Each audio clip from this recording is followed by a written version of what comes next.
शिक्षणाचा ध्यास हा एकच खूळ ज्योतिरावांच्या मनात होता. एकदा ज्योतिराव फुले शिक्षणाचा प्रसार करत असताना फराग नावाच्या ब्रिटिश मॅडम त्यांना म्हणाल्या, मिस्टर फुले, तुम्हाला शिक्षणाचा प्रसार करायचा आहे ना?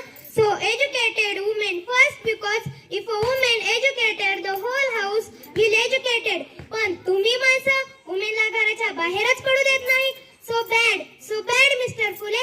झालं. ते आले ते माझ्याकडे पाटी पेन्सिल घेऊन आणि म्हणाले, सावित्री, ए सावित्री, आजपासून मी तुला शिकवणार.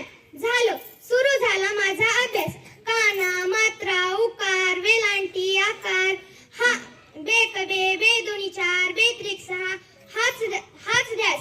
मी लिहायला शिकले, वाचायला शिकले, अन काव्य सुद्धा रचू लागले.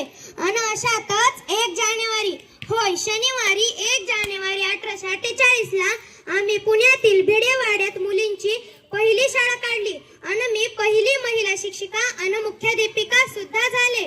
शेळपटासारखं जगलात तर काम तमाम होईल. शेळपटासारखं जगलात तर काम तमाम होईल. पण जर वाघासारखं जगलात ना तर नाद होईल. वाघासारखं जगलात ना तर नाद होईल. पण धर्माचं मानणं, पण समाजाचं मानणं, धर्म बुडाला म्हणून कोल्हेकोई सोय होती. अहो, एखाद्या जर सर्वसामान्य माणसानं शिक्षण घेतलं तर कोणता धर्म बुडतो? इतका तकला सोसू शकतो का हा धर्म? अहो, शेण फेकलं मी सहन केलं, चिखल फेकला तरी मी सहन केलं, लोक माझ्या अंगावर थुकले तरी मी सहन केलं, परंतु आता माझ्या सहनशीलतेचा अंत झाला होता. अहो, एक भक्तिगण माझ्या समोर येऊन बोलतो, ए टवळे, कुठे निघालीस? आधी आमच्या पोरीबाळींना शिकवणं बंद कर. तुला तुझी आबरू प्यारी आहे का ते शिक्षण? कदाचित त्याला माहित नसावं की आम्ही सुद्धा ज्योतिराव फुले यांच्या पत्नी आहोत.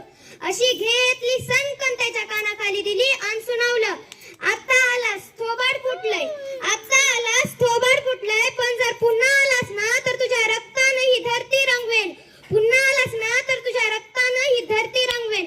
अहो, स्त्री कोणत्याही जातीची असो किंवा कोणत्याही धर्माची असो, ती आजपर्यंत यास बळी पडत आलेली आहे. अहो, एखाद्या स्त्रीचा नवरा वारला म्हणून तिला सती मानायचं? अहो, एखाद्या स्त्रीचा नवरा वारला म्हणून त्यात तिचा काय दोष असतो?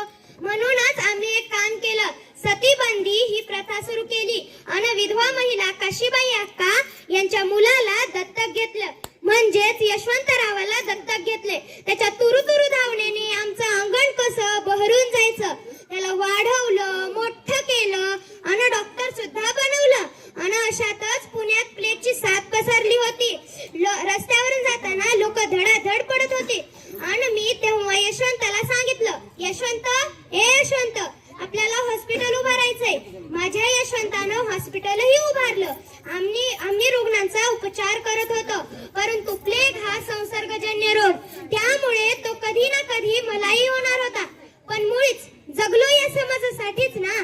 मग जर याच समाजासाठी मरण पत्करावं लागलं तर मरणा, तुझं स्वागत आहे.